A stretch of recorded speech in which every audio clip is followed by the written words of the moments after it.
أهلا بيكم، كل سنة وانتم طيبين. كل سنة والمسلمين في كل أنحاء العالم بخير يا رب.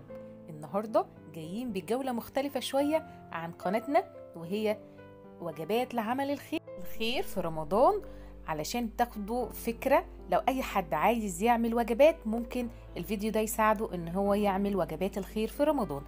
رجاء اي حد بيشاهد الفيديو معانا يعمل شير للفيديو ويبعته لاكتر عدد من اصحابه علشان يعم الفكرة على الناس كلها. كل سنة وانتم طيبين ورمضان كريم. اسيبكم بقى مع وجبات الخير، وما تنسوش في خلال شهر رمضان بإذن الله هيكون في وجبات كتيرة جدا وأفكار كتيرة جدا عن شغل رمضان. كل سنة وانتم طيبين والعالم العربي كله بخير يا رب، ورمضان كريم.